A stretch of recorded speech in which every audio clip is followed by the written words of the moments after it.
The Assembly will hear an address by His Excellency Jair Messias Bolsonaro, President of the Federal Republic of Brazil.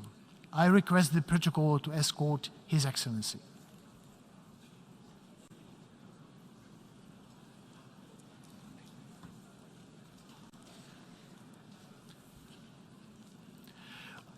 On behalf of the General Assembly, I have the honor to welcome His Excellency Jair Messias Bolsonaro, President of the Federal Republic of Brazil, and to invite him to address the Assembly.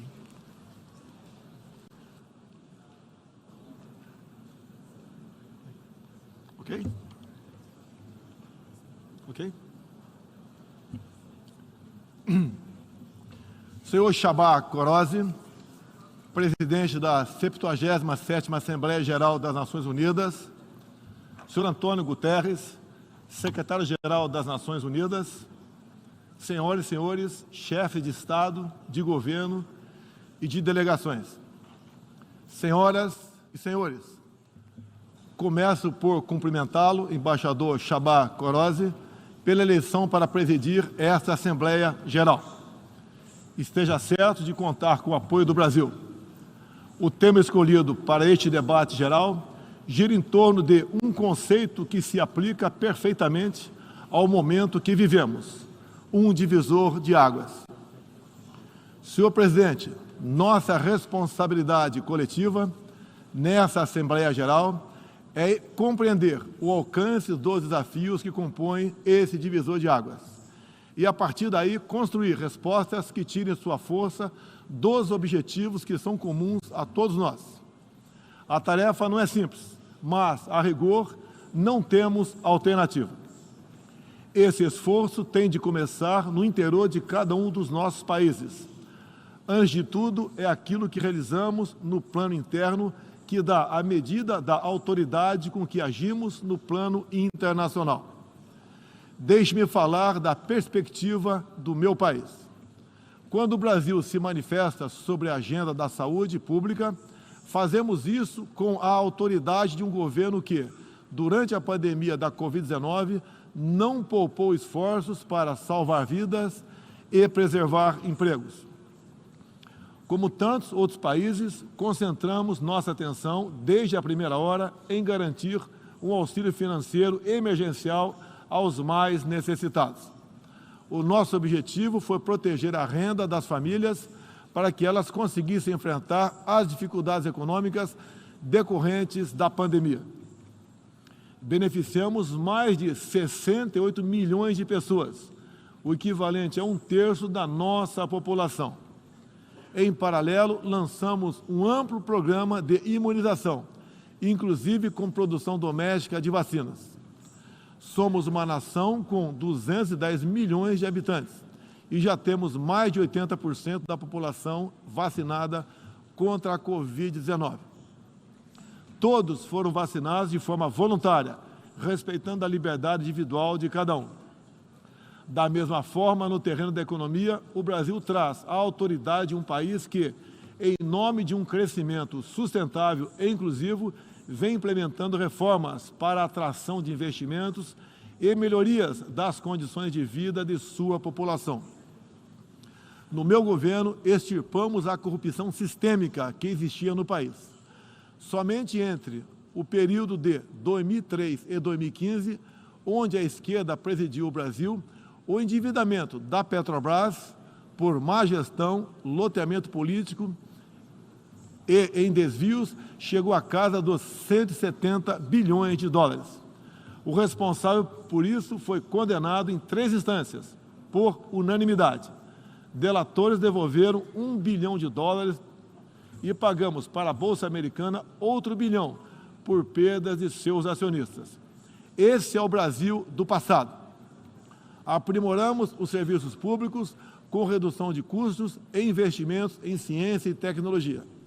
Hoje, por exemplo, o Brasil é o 7º país mais digitalizado do mundo. São 135 milhões de pessoas que acessam 4.900 serviços do meu governo.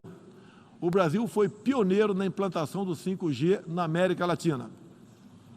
Levamos adiante uma abrangente pauta de privatizações e concessões, com ênfase na infraestrutura.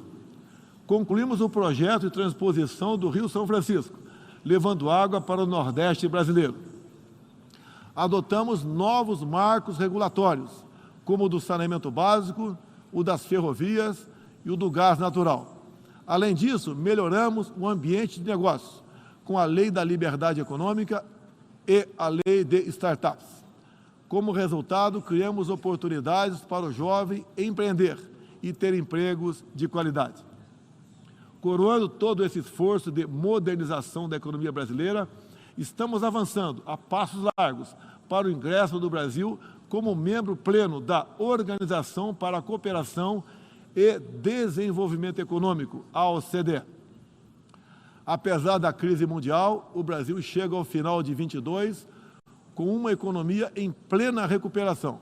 Temos emprego em alta e inflação em baixa. A economia voltou a crescer. A pobreza aumentou em todo o mundo sob o impacto da pandemia. No Brasil, ela já começou a cair de forma acentuada. Os números falam por si só.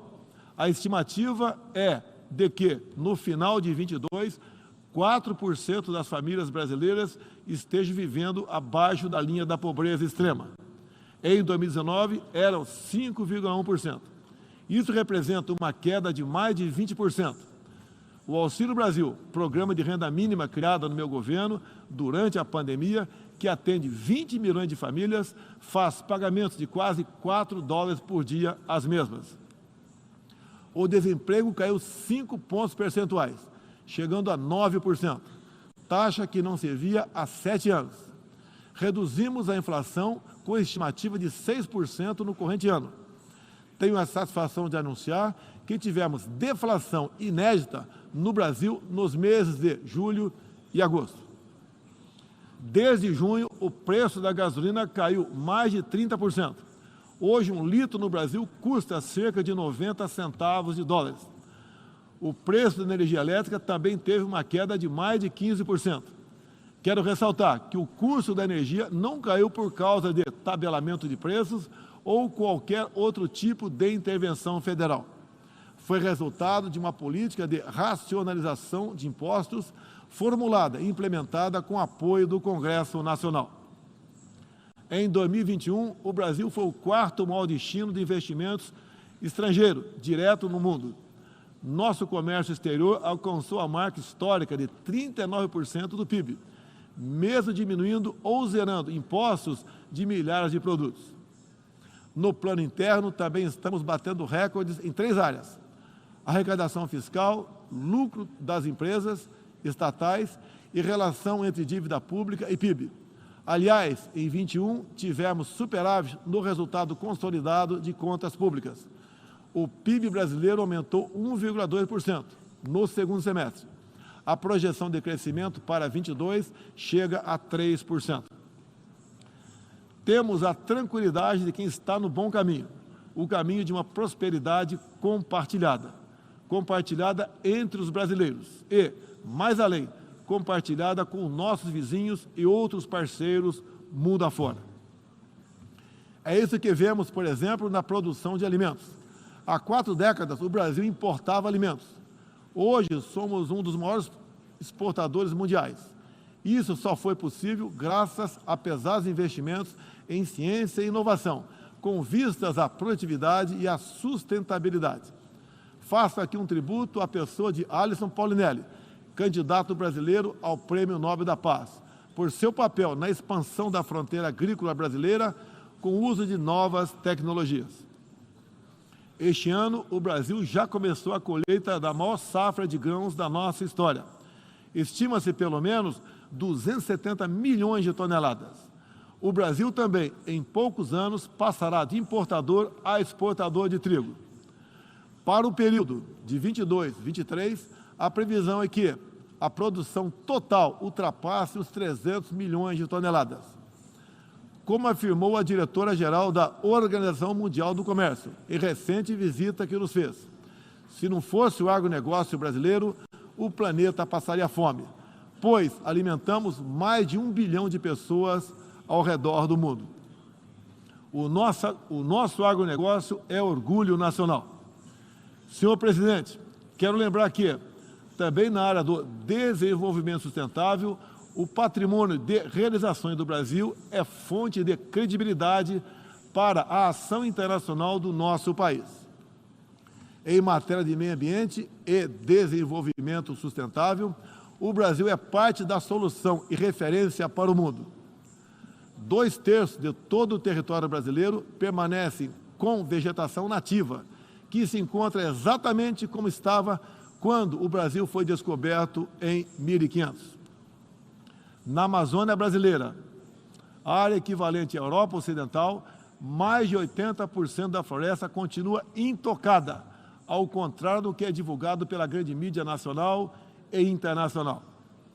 É fundamental que, ao cuidarmos do meio ambiente, não esqueçamos das pessoas.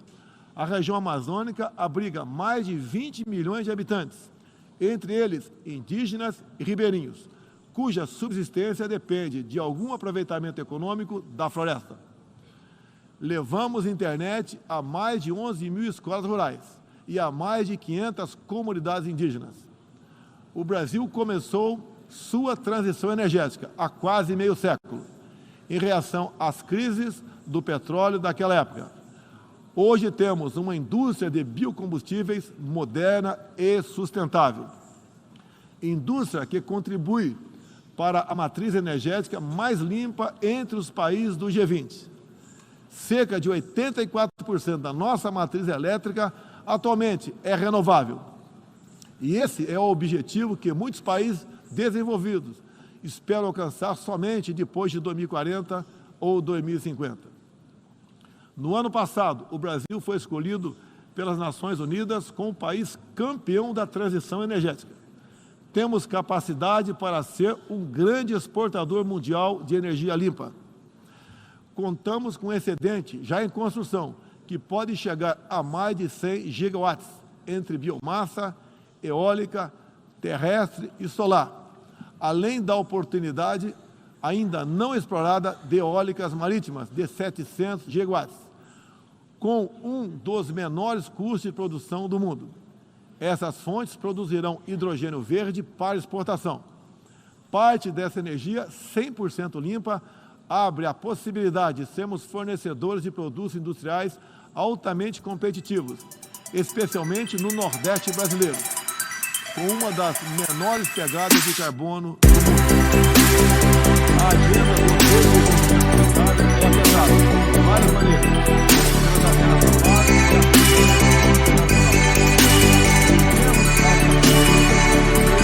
Escombros da Segunda Guerra Mundial. O que nos motivava naquele momento era a determinação de evitar que se repetisse o ciclo de destruição que marcou a primeira metade do século XX. Até certo ponto, podemos dizer que fomos bem-sucedidos. Mas hoje, o conflito na Ucrânia serve de alerta.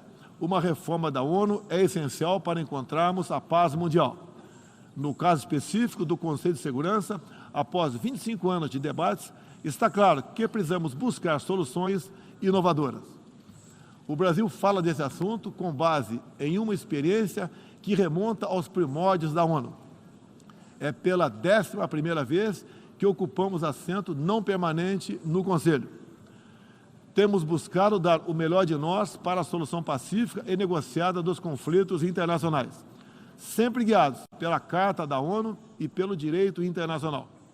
O Brasil também tem um longo histórico de participação em missões de paz da ONU. De Suez a Angola, do Haiti ao Líbano, sempre estivemos ao lado da manutenção da paz. Também contribuímos para a paz ao abrirmos nossas fronteiras para aqueles que buscam a chance de reconstruir suas vidas em nosso país.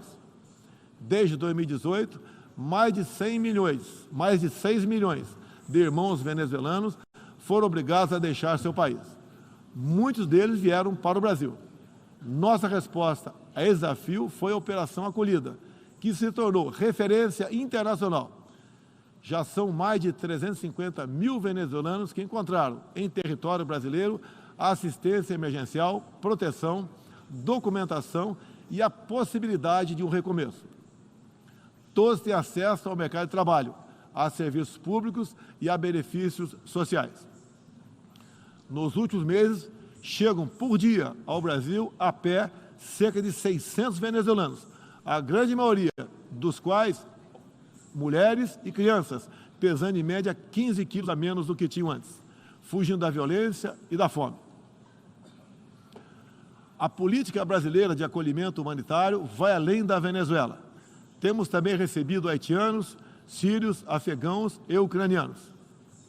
Senhor presidente, o conflito na Ucrânia já se estende por 7 meses e gera apreensão não apenas na Europa, mas em todo o mundo. Quero, em primeiro lugar, renovar o agradecimento do Brasil aos países que ajudaram na evacuação de brasileiros que se encontravam na Ucrânia quando começou o conflito.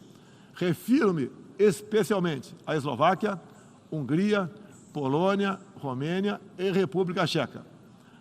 A operação foi exitosa. Não deixamos ninguém para trás, nem mesmo seus animais de estimação. Diante do conflito em si, o Brasil tem se pautado pelos princípios do direito internacional e da Carta da ONU. Princípios que estão consagrados também em nossa Constituição. Defendemos um cessar-fogo imediato, a proteção de civis e não combatentes, a preservação da infraestrutura crítica para assistência à população e a manutenção de todos os canais de diálogo entre as partes em conflito. Esses são os primeiros passos para alcançarmos uma solução que seja duradoura e sustentável. Temos trabalhado nessa direção. Nas Nações Unidas e em outros fóruns, temos tentado evitar o bloqueio dos canais de diálogo, causado pela polarização em torno do conflito. É nesse sentido que somos contra o isolamento diplomático e econômico. As consequências do conflito já se fazem sentir nos preços mundiais de alimentos, de combustíveis e de outros insumos. Esses impactos nos colocam a todos na contramão dos objetivos do desenvolvimento sustentável. Países que se apresentavam como líderes da economia de baixo carbono, agora passaram a usar fontes sujas de energia. Isso configura um grave retrocesso para o meio ambiente. Apoiamos todos os esforços para reduzir os impactos econômicos dessa crise, mas não acreditamos que o melhor caminho seja a adoção de sanções unilaterais e seletivas, contrárias ao direito internacional. Essas medidas têm prejudicado a retomada da economia e afetado os direitos humanos de populações vulneráveis, inclusive em países da própria Europa. A solução para o conflito da Ucrânia será alcançada somente pela negociação e pelo diálogo. Faço aqui um apelo às partes, bem como a toda a comunidade internacional. Não deixe escapar nenhuma oportunidade de pôr fim ao conflito e de garantir a paz. A estabilidade, a segurança e a prosperidade da humanidade correm sério risco se o conflito continuar. Senhor presidente, tenho sido um defensor incondicional da liberdade de expressão. Além disso, no meu governo, o Brasil tem trabalhado para trazer o direito à liberdade de religião para o centro da agenda internacional de direitos humanos. É essencial garantir que todos tenham o direito de professar e praticar livremente sua orientação religiosa, sem discriminação. Quero aqui anunciar que o Brasil abre suas portas para acolher os padres e freiras católicos que têm sofrido perseguição do regime ditatorial da Nicarágua. O Brasil repudia a perseguição religiosa em qualquer lugar do mundo. Outros valores fundamentais para a sociedade brasileira, com reflexo na pauta dos direitos humanos, são a defesa da família, do direito à vida desde a concepção, a legítima defesa e o repúdio à ideologia de gênero. Quero também destacar aqui a prioridade que temos atribuído à proteção das mulheres. Nosso esforço em sancionar mais de 70 normas legais sobre o tema desde o início do meu governo, em 2019, é prova cabal desse compromisso. Combatemos a violência contra as mulheres com todo rigor. Isso é parte da nossa prioridade mais ampla de garantir segurança pública a todos os brasileiros. Os resultados aparecem em nosso governo. A queda de 7,7% no número de feminicídios e diminuição do número geral de mortes por homicídio. Em 2017, eram 30 mortes por 100 mil habitantes. agora são 19. A violência no campo também caiu ao mesmo tempo que aumentamos a regularização da propriedade da terra para os assentados. No meu governo, entregamos 400 mil títulos rurais, 80% deles para as mulheres. Trabalhamos no Brasil para que tenhamos mulheres fortes e independentes, para que possam chegar aonde elas quiserem. A primeira-dama, Michele Bolsonaro, trouxe novo significado ao trabalho de voluntariado desde 2019, com especial atenção aos portadores de deficiências e doenças raras. Senhor presidente, senhor secretário-geral, senhoras e senhores, chefe de Estado e de governo, senhoras e senhores, neste 7 de setembro, o Brasil completou 200 anos de história como nação independente. Milhões de brasileiros foram às ruas, convocados pelo seu presidente, trajando as cores da nossa bandeira. Foi a maior demonstração cívica da história do nosso país. Um povo que acredita em Deus, pátria, família e liberdade. Muito obrigado a todos os senhores.